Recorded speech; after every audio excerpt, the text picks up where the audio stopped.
Hello and welcome, ladies and gentlemen, to a new edition of the Daily Debate. In tonight's show, we're going to be taking an overview over the Egyptian foreign relations file. We're going to be talking and shedding light on what happened in 2017 and what should we expect in this year. And joining us here in the studio to shed more light on this issue is Dr. Behi الابراشي, the member of the Egyptian Council for Foreign Affairs. We're also joined by Dr. محمد الحليم, the political analyst. Gentlemen, thank you very much for joining us this evening. Pleasure. Thank you. Ladies and gentlemen, before we start our discussion, let's check out this report regarding the latest presidential activities, and we'll be right back.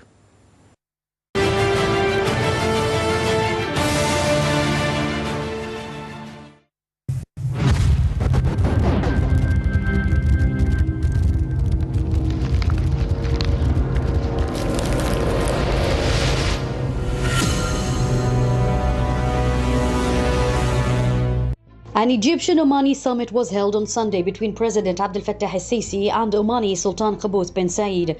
Presidential spokesman Bassam Radi said the summit tackled means of boosting bilateral cooperation between both nations, as well as the recent regional, Arab and international developments, especially the situation in Yemen, as well as reaching a political settlement for the other regional crises. He added that Sultan Qaboos welcomed President al-Sisi's visit, hailing the historical relations between Egypt and Oman, and praised Egypt's pivotal role in the security and stability of the Gulf and Arab region. The Omani Sultan stressed his country's full support to Egypt's battle against terrorism. On his part, President al-Sisi expressed Egypt's appreciation to the Omani stance towards his country and said that Egypt is looking forward for boosting bilateral relations in all fields for the interests of both nations. President Abdel Fattah el-Sisi held talks on Monday with Oman's Deputy Prime Minister. The meeting was held in the President's residence during the visit to Moscow's in Al Alam Palace. The talks covered measures taken by the government to attract foreign investments, as well as mega-national projects being implemented. The President expressed hope to boost bilateral relations between the two countries in all fields, including trade, economy and investment. For his part, the Omani official praised Egypt's economic reforms. He said that the two sides agreed on studying the idea of establishing a joint investment fund. On the second day of his visit to Oman, President al-Sisi visited the Mosque of Sultan Qaboos, the biggest in the Omani capital. The mosque was inaugurated in 2001 and hosts up to 20,000 people with 5 minarets. The President also visited the Sultanate Opera House and the Omani Armed Forces Museum.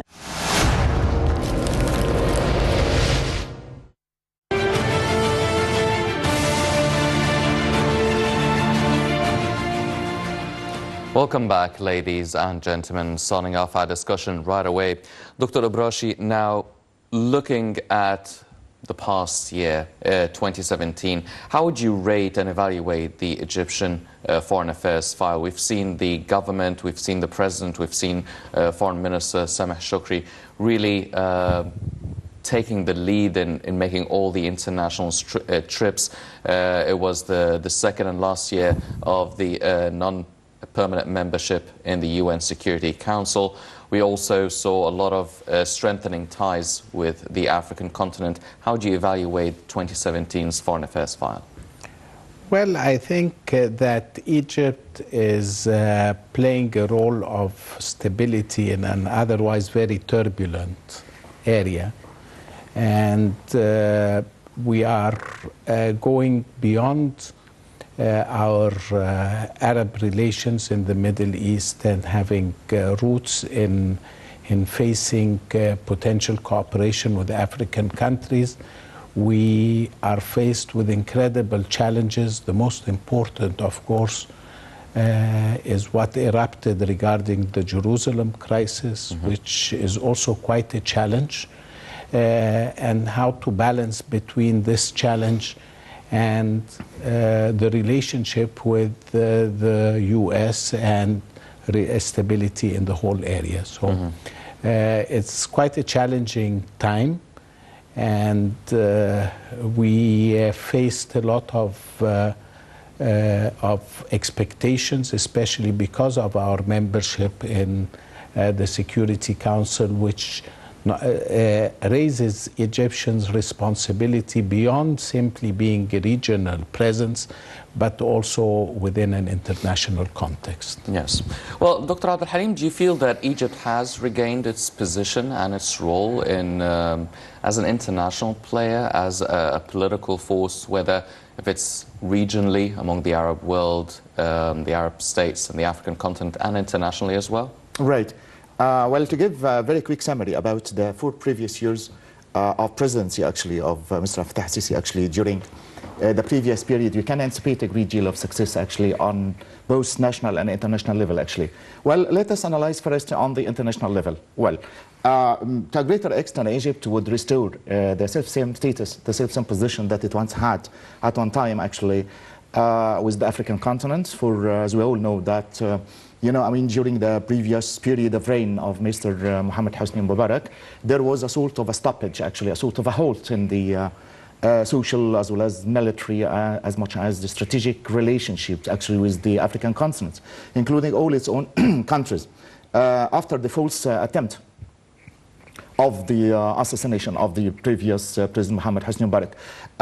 What would seem to be quite very much promising, the fact that once again actually Egypt would assume the previous distinctive success and the position that it once had actually. We have got, you know, a sort of enrichment for the wet trade treatment, despite the fact that we have got some, you know, I mean, halting, you know, I mean, steps, but still its own way actually to regain the previous position.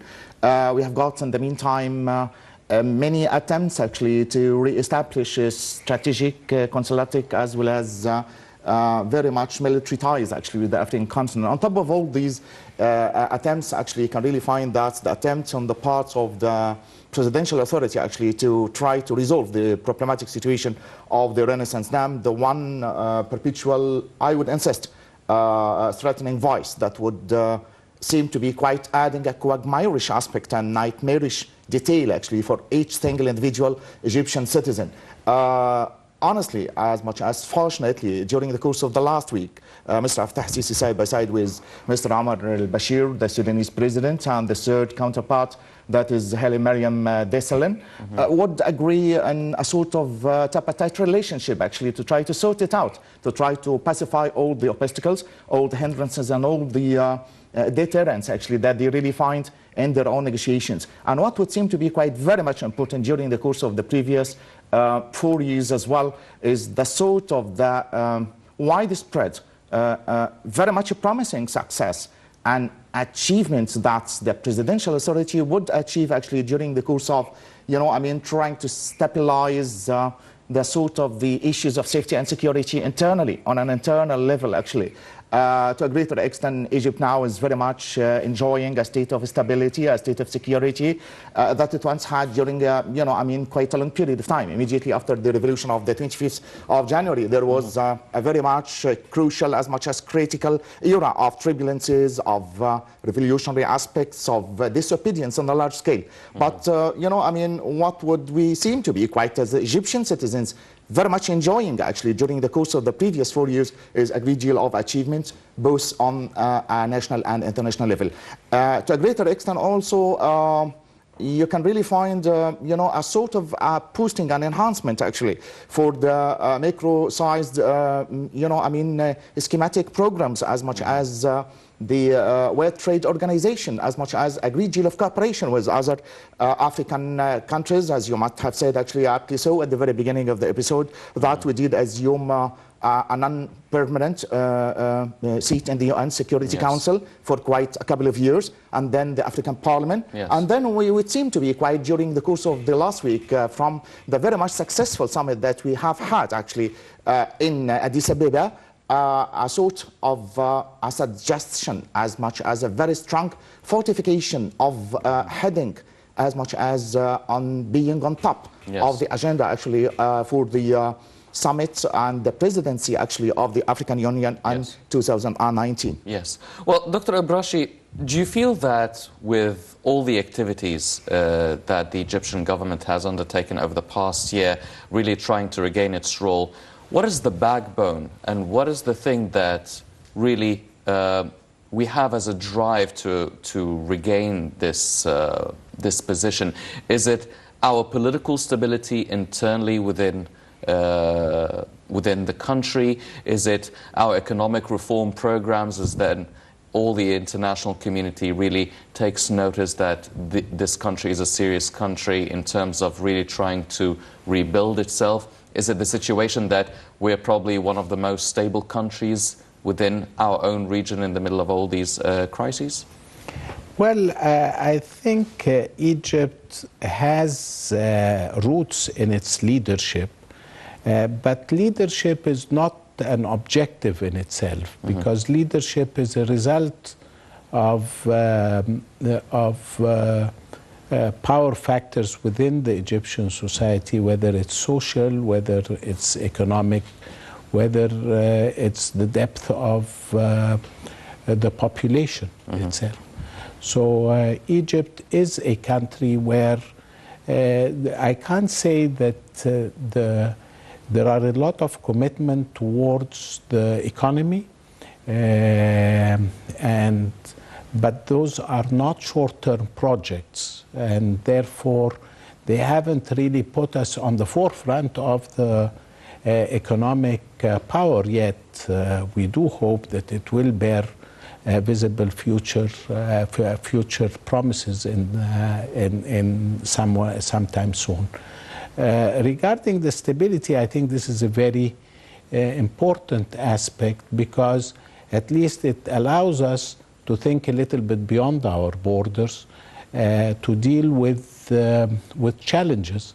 The mere fact that there was a meeting in Addis Ababa and a dialogue in itself is good. The exact results of it are not very clear yet, but it is good to have this dialogue. The problem still persists, and we need to find mutual solutions, but there are no solutions without dialogue. So the dialogue itself is something that is very important. It might be a little bit too early to pat ourselves on the back on a definite result, but I think we cannot under-evaluate the importance of the dialogue itself. Regarding other explosive issues in the past, I think Egypt, because it has achieved certain degree of stability, it is capable of dealing with regional challenges. What do we do regarding the disruptive, unfortunate competition between certain countries in the Gulf, which is exceedingly important, and we need to have a role in this. And I'm not only speaking about Qatar, but I'm also reflecting on the more fundamental issue between Iran and Saudi. Then there is, of course, a very, very important issue, which is Jerusalem. And we haven't yet found a solution for it, but I think we need to show more and more commitment towards driving towards a solution. Yes. Well, do you feel that now, if our strategy within the foreign affairs file has been really trying to maintain or retain our position and really trying to stabilize the situation domestically and internationally between Egypt and the rest of the world, do you feel that now we're entering a new phase where we should really be initiators and really have strong or very specific stance regarding certain issues? We've already seen the initiative, the Egyptian initiative within the UN Security Council regarding the Jerusalem issue. Do you feel that we're going to be seeing more of that this year? Yes, I think the solution regarding the Jerusalem issue requires more and more cooperation with Islamic states, more so than the Security Council. The Security Council cannot deal against the United States, but the Islamic world has to discuss potential agreements between them. Let me throw you an example of what we could do. We need to communicate with the United States that the Jerusalem issue is important, and we have to communicate it beyond words. Let me suggest, if the Islamic world, for example, would agree to not to buy Boeing planes and replace it with Airbus. And if we can agree with Airbus, for example, to have a best treatment so we don't get an inflated price from them, till the United States acknowledges also East Jerusalem as the capital of Palestine, then we would have communicated something significant, something of value. Why? Because without Islamic countries buying Boeing, then there is a very big price that the United States would be paying. And they have to understand that there is a price for this. And till now we haven't shown the price. It's not an issue of making a declaration, because it takes us nowhere. But it has to be something visible. It has to be measured. It has to be non-confrontational but firm. And within the Islamic community, we can take a position that is meaningful, which puts a price tag on the United States decision to acknowledge Jerusalem as the eternal capital of Israel, without the imbalance in it inherently is the disregard of Eastern Jerusalem as a rightful capital of the Palestinian state, and the Islamic aspects of East Jerusalem, not just simply the Jewish aspects and not the Christian aspects alone, but also the Islamic aspect of it. And this is something that we need to consider, and we need to send a message, non-confrontational but firm. Yes. Well, Dr. Abdul-Halim, do you feel that it is the main responsibility for the Islamic countries to take such a stand, or do you feel that the rest of the international community can do so as well? Because we've seen protests against the Trump Jerusalem decision all over the world. So is it really up to the Islamic countries? Do they bear the heaviest weight of taking such a stand, or do you expect the rest of the international community as well making some sort of a decision to whether to boycott or have a strong, firm step against it? Well, let me say that it's a sort of a joint responsibility on both sides, on the international Islamic countries on one side, on the international community on the other. But in the meantime, actually, we can really, anticipate one main fundamental fact, which is it's our own quagmire, I would say. It's our own nightmarish aspect, which is the existence of Israel, actually, at the throat, actually, of the Arab tongue, at the heart, in the meantime, being transplanted in that, just by way of never actually ever to be away in any conceivable respect. So, and it's conceivable aspect actually would have to regard, that it's our own problematic situation that we would have to deal with. And I would like to say also something fundamental about the world of politics, which is a sort of a giant, interests that are to be exchanged on both sides. The rest of the European world, side by side with the American administration, are very much tied to each other, actually, in exchanging benefits, in materializing their own tendencies, actually, towards the Middle East.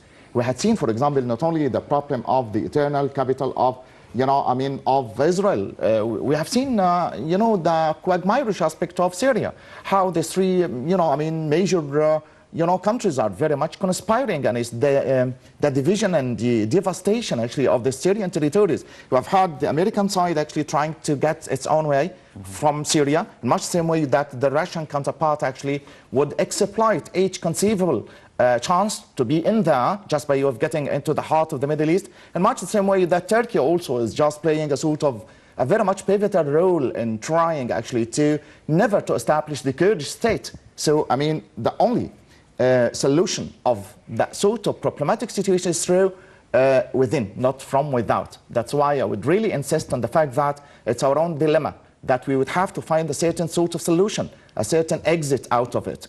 No matter how the international community would disregard and would react and would reject and deny actually the sort of the publication of the, the American administration as represented by Donald Trump as Jerusalem, as the eternal capital for the Jewish people actually. They have got something in common with each other, which is exchanging their own materialistic needs, their own strategies of defense, as much as their own mutual interests that are very much tied to each other. It's our own dilemma that we would have to fight for, but apart from this and that, I'd like also to draw the attention of the viewers to one fundamental fact, which is originally, essentially, first and foremost, it's the Palestinians quagmire, that they would have to reconciliate with each other. They would have to reach to one final solution at the end of the day.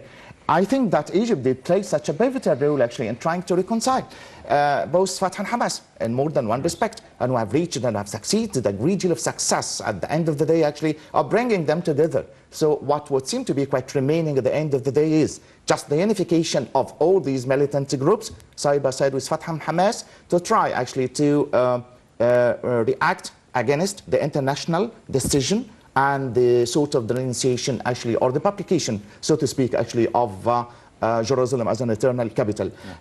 Once the international community would find that those people have got something to fight for, once they are to be viewed in the international, or in the eyes of the international community as one unified entity at the end of the day, I think that they will persist on achieving their own goal at the end of the day, which is unifying the Palestinian two sides, that is Fatah and Hamas, and publicizing Jerusalem as the eternal capital actually, and the rightful and the very much lawful capital of Palestine, yes, as an Arab country, I would, yes, say.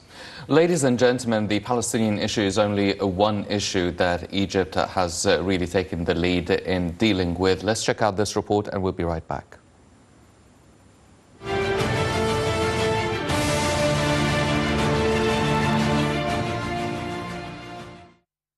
Egypt's foreign policy in 2018 operates along Arab, regional, African and international levels. Factors such as population size, historical events, military strength, diplomatic expertise and a strategic geographic position give Egypt extensive political influence in the Middle East, Africa and within the non-aligned movement as a whole. Cairo has been a crossroads of the Arab world's commerce and culture for centuries, and its intellectual and Islamic institutions are at the center of the region's social and cultural landmarks. Egypt, through its new foreign policy, is keen to improve ties with all countries around the world without interfering in any country's internal affairs. In the 21st century, Egypt has encountered a major problem with immigration as millions of Africans attempt to enter Egypt, fleeing poverty and war. This has strained relations with Egypt's southern neighbors and members of the EU. Egypt maintains good ties with Sudan, its southern neighbor. Only Egypt currently disputes sovereignty of the Halab Triangle with Sudan, an area of land located on the Red Sea coast. Egypt is on good terms with Libya, its western neighbor. The country has been seeking to play a role in the resolution of the Israeli-Palestinian conflict and ongoing negotiations between the two sides. Following Egypt's successful efforts to broker a reconciliation deal between Hamas and Fatah against the opposition of Israel, many are beginning to note the new direction that the Egyptian foreign policy is taking. Egypt also has good ties with Syria, Iraq, Bahrain, Yemen and the UAE, as well as Tunisia, Morocco and Algeria, plus Mauritania. On the African level, the country is doing its best to solve the Black Continent's crises and problems and is keen to consolidate its ties with various African states. Same as Europe, as Egypt is deepening its ties and partnership with the EU through holding agreements, memos of understandings and accords, as well as constant visits by state officials to EU countries.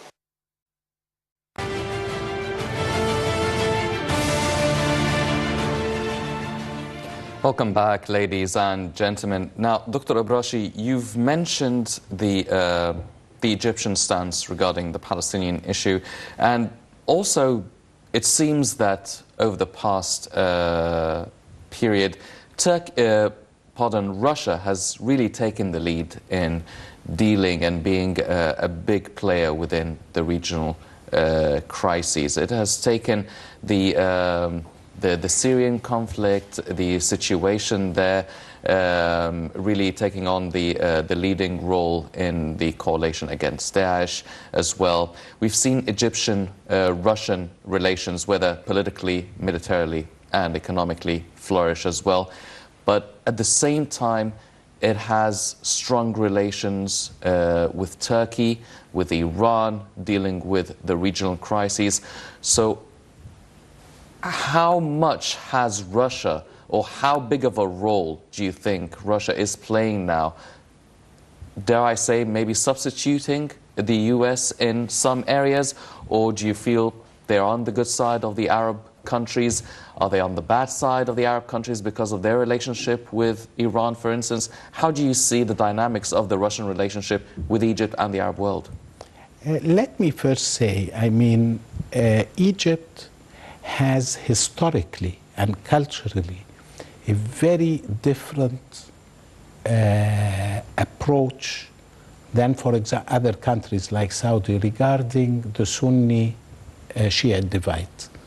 Egypt started being Islamic as a Shiite country. The Fatimites were Shiites. When the sister of the king of Egypt married the Shah of Iran, there was no mention of Shiite-Sunni divide.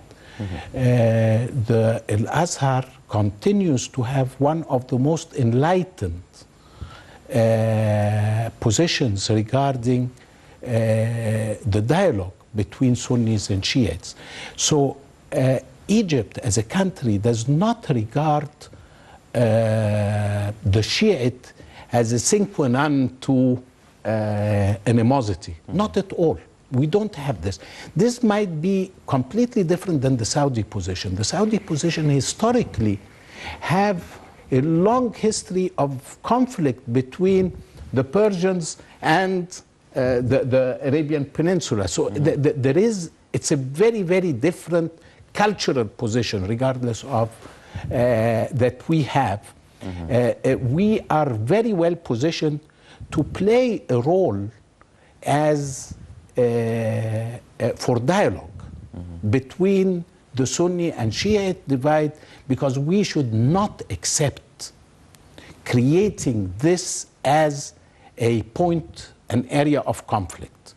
Those are Muslims, just as we, the Sunnis are Muslims, and there has to be a dialogue.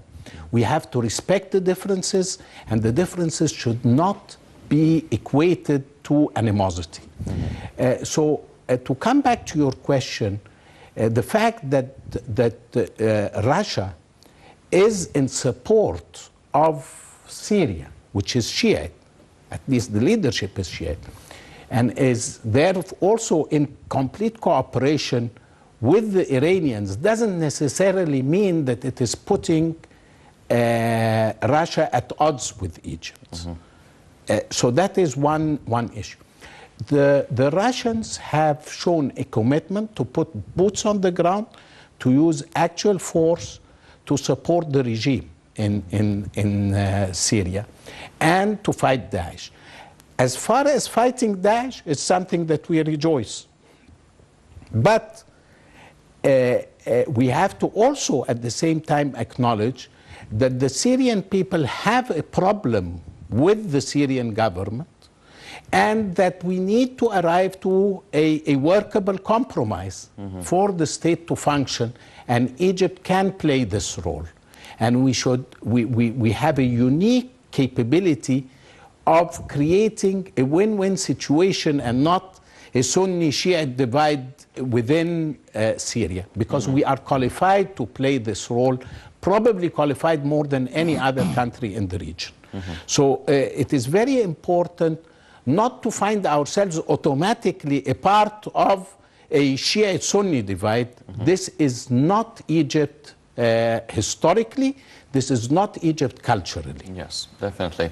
Well, Dr. Al-Halim, now, do you feel that with this strong relationship between Egypt and Russia, and it's a roller coaster relationship between the US and Russia, whether President Putin and President Trump are really great friends, or there are always the remnants or the sentiments of the Cold War between both countries, and nowadays they're talking about the Russian meddling within the US presidential elections. Do you feel that this has any sort of effect, our strong relationship with Russia, any sort of effect on our relationship with the US?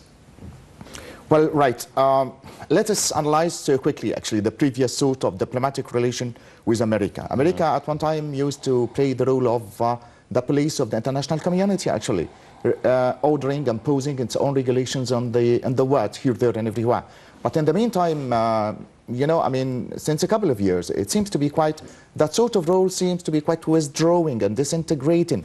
It seems to be the one unified pole of power, distributing and ordering and commanding the whole world actually to go at its own heels, actually, by the appearance and advent of the Russian authority. But in the meantime, Russia would never ever forget the sort of the division that did occur into the inside of you know, I mean, the infrastructure of it. It once Soviet Union. And in the meantime, America would keep an eye actually on the state of the division into the inside of the once more Soviet Union before. That's why the perpetual tussle and the sort of the everlasting enmity would seem to be quite part and parcel of the infrastructure and the genes of both two superpowers. Now then, once the disintegration actually of the superpower of America and its own existence on the international community would seem to be quite withdrawing to a greater extent, there appears to be the emerging role of Russia. Russia would have its own agenda and its own toward as much as taciturn ideas and advancement towards the Middle East. It was for a long period of time, since the period of Hafiz al-Assad, the father, would have its own way with the Syrian territories, would try to situate some military bases actually on the maritime, you know, I mean, Syrian, as much as the Golan Heights, just by way of trying to get into the heart of the Middle East, in much the same way that it would seem to be quite inaugurating its own road towards the heart of the African continent. In much the same way that America would try even now and again to forbid that sort of advancement on the part of the Russian authorities. So the sort of the relationship between the two would seem to be quite very much identical, very much quite opposing each other. Now then, let us look at the Egyptian standpoint towards both poles, I would say, or the once more pole and the present existing pole at the present time. During the course of the last 2 years, Mr. Fattah al-Sisi would try to diversify the sort of the types of the weaponries and the weapons actually in such a way as to try to stop the sort of the main dependence actually on the American administration, who have had very strong ties with China, with Japan, as much as with Russia, diversifying, and we have had a large number of missiles, of rockets, of arsenals actually, and military maneuvers, in addition to the existence actually of the sparkling maneuver, or the sort of the maneuver of the sparkling sites with America. But in the meantime, within the world of politics, it seems to be quite that the sort of this change is between a couple of countries in the sense of the real interests of each single individual nation. And that's why we have had, for example, in the last summit, tripartite summit in Addis Ababa, each single individual president will try to sit and talk and discuss and examine the sort of the interests of his own people in the light of his own instinctive interests actually that would not be influenced by the interference of the other. That's why within the world community and the international community, the existence of the Russian side actually in the Middle East would have its own way towards each single individual step that is to be inaugurated actually. But in the meantime, it would never ever actually disappear from the international community at the sort of a struggling tussle that does exist on the military arena between two superpowers, yes. The ones America and the present time, which is Russia. Yes. Well, Dr. Abrashi, let me take you back to an issue that was very much under the spotlight in 2017, which was the conflict that Egypt, along with 3 other Arab countries, had with Qatar. Now, everybody knows exactly how it started and how it developed, but nothing really materialized, nothing really was solved during the past year. Do you feel, how do you see this issue progressing this year? Do you feel that, can you see a light at the end of the tunnel, a diplomatic, political way that would be satisfactory for all parties, with compromises or without? Well, I think, yes, the issue of this conflict within the Gulf area, A, principally with Iran, and then B, the subsidiary issue of Qatar, are issues that need to be resolved. We cannot just follow reactions against the two countries, and we need to ultimately find a solution, because the continuous conflict is simply driving Qatar in the direction of closer ties with Iran. So is this what we really want? And is this what is helpful? Probably not.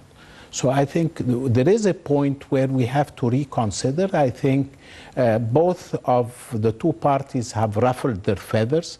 They tried to involve the United States in the conflict, and initially Saudis succeeded in alienating Qatar from the American side. Soon the Pentagon interfered, and Tillerson reinstated the balance in its relationship, the American relationship with Qatar and Saudi.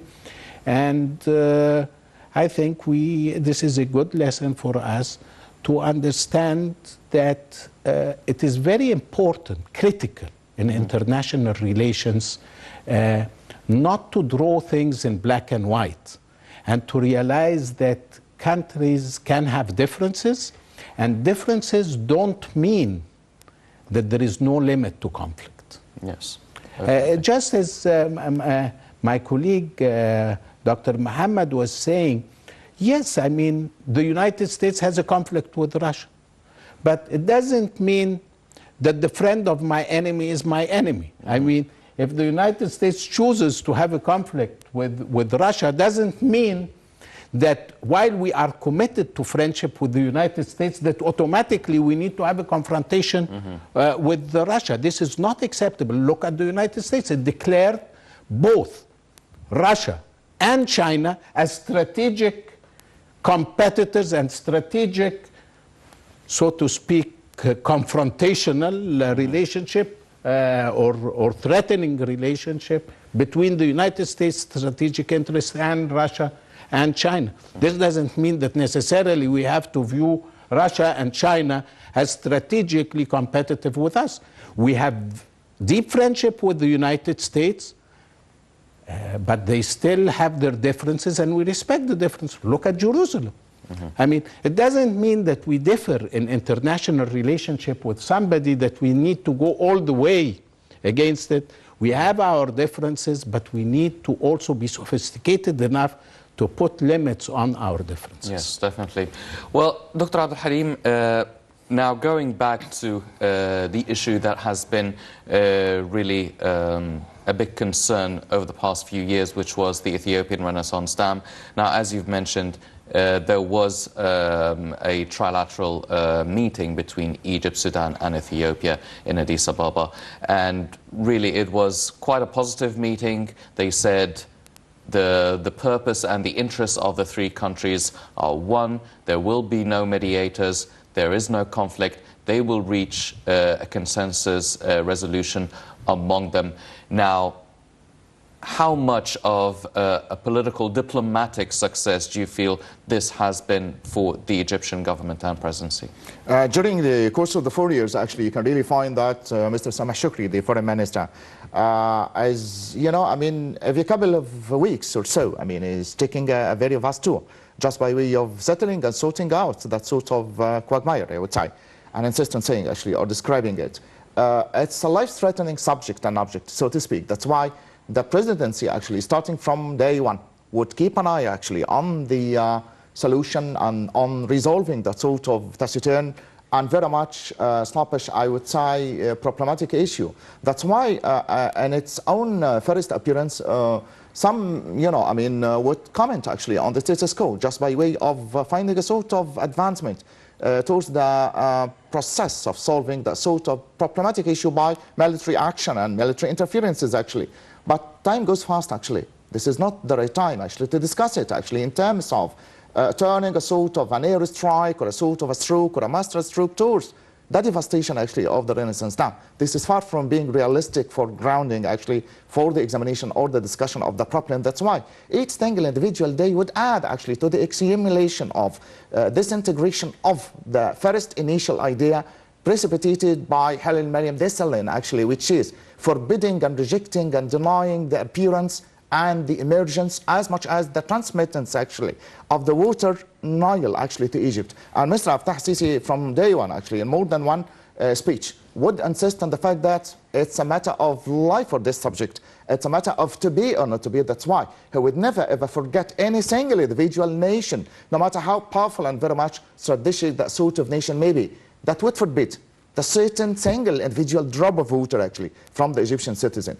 There is no denial the fact that he would offer other possible alternatives. A couple of weeks he has had a very much interesting presidential speech about how the Egyptian citizens should be very much aware of each single individual drop of water, that we have to save water for the future generation. But this is not a sort of straightforward declaration of the fact that we have failed actually in our own negotiations towards the consummation of the final and ultimate solution of the problematic issue of the Renaissance Dam. We have achieved, as I've told you at the very beginning of the episode, a greater success. The look of triumph, or the triumphant look on his own face actually, side by side with Helen Mariam Desalegn as well as Omar al-Bashir, would give us the impression as Egyptian citizens that there is more than one thing in common among these three tripartite figures, in much the same way that they have reached to a point through the aid of which they would consummate and represent the interests of each single individual president's rights of his own nation, towards saving as much as keeping actually the source of the life as being represented by Mr. Fattah Sisi, that it's a sort of a life or this issue or subject. Yes. Well, ladies and gentlemen, there was also an announcement that there will be a high-profile meeting between the Egyptian side and the Sudanese side. Let's check out this report and we'll be right back.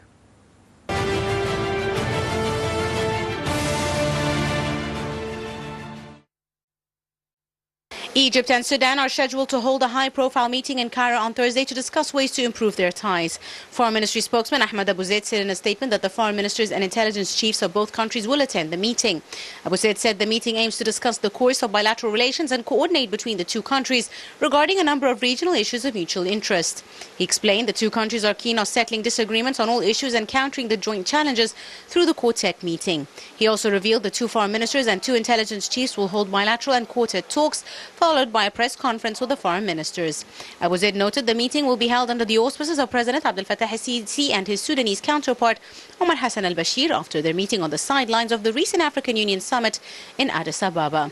Egyptian-Sudanese relations have been tense over the past few years on various issues, including their differences over the so-called Grand Ethiopian Renaissance Dam, which Ethiopia is building on the Nile River.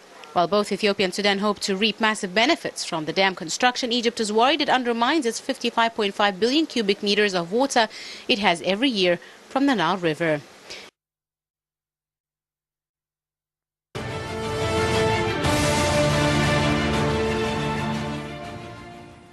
Welcome back, ladies and gentlemen. Dr. Abrashi, there will be a quadrupole meeting between the two foreign ministers of Egypt and Sudan, also the head of the intelligence services between both countries, mainly to ease tensions, maybe talk about bilateral and future cooperation. What do you feel would be discussed and what would be the outcome expected from an important meeting? I think we are not really tackling the issue strategically at this point. Why? We have the Nile Agreement, which distributed water, and assumed that the path of the Nile will remain clear and that we will ultimately be the beneficiaries of the rest. This agreement disregards the fact that there are developmental plans and that more and more countries on the Nile River will seek certain projects. That's the fact of life. And by the way, the Renaissance is not the most dangerous potential project. There are more serious and more threatening projects on the drawing board. What I call upon the Egyptian think tanks, universities, to create a national debate on how much what are the plans, what are the future plans that can put into consideration the interests of the countries of the Nile while maintaining and respecting the interests of Egypt.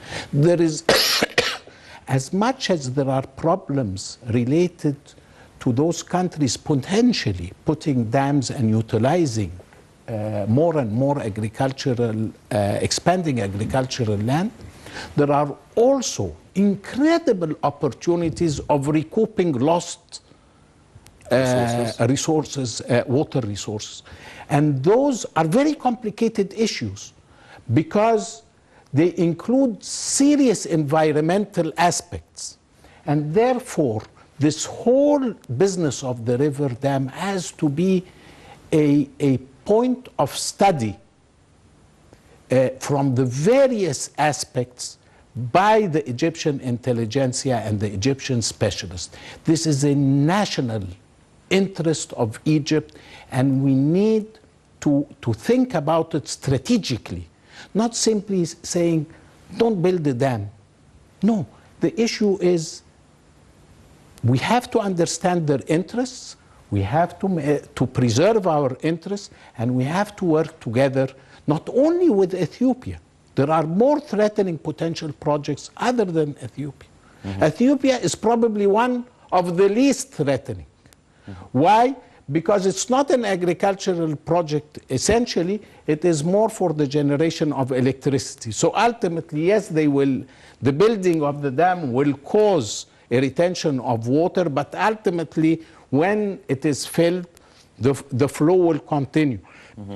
There are more threatening projects, and those have to be dealt, and this is a kind of challenge that only the Egyptian intelligentsia, far beyond a simple politician, can answer to. And therefore, I really call upon our engineers, our environmentalists, our specialists in African affairs to understand all the interests of those countries and to try to build a comprehensive strategy to deal with this problem.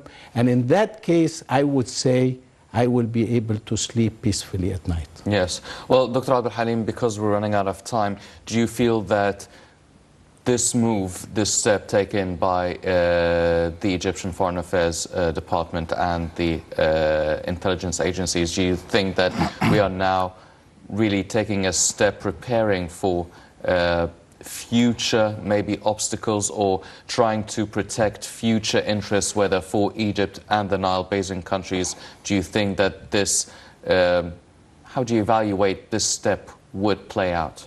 Well, originally and essentially we are very much tied within one regulation, that there are regularities and regulations that we have to be abided by, which is that in 2015 we've had what you might call, the Declaration of Principles, or the Principles Declaration Agreement, in which Egyptian, foreign policy would sign of the act of erecting that sort of Renaissance dam, but with some regularities, with some, minute regulations. And this does not give the impression that we would seem to be quite very much in favor, actually, of forbidding or minimizing the sort of the allocated sort of water, actually, that is to be distributed to Egypt on a yearly basis. This is the sort of a thing that I think that the presidential authority is quite keeping an eye on.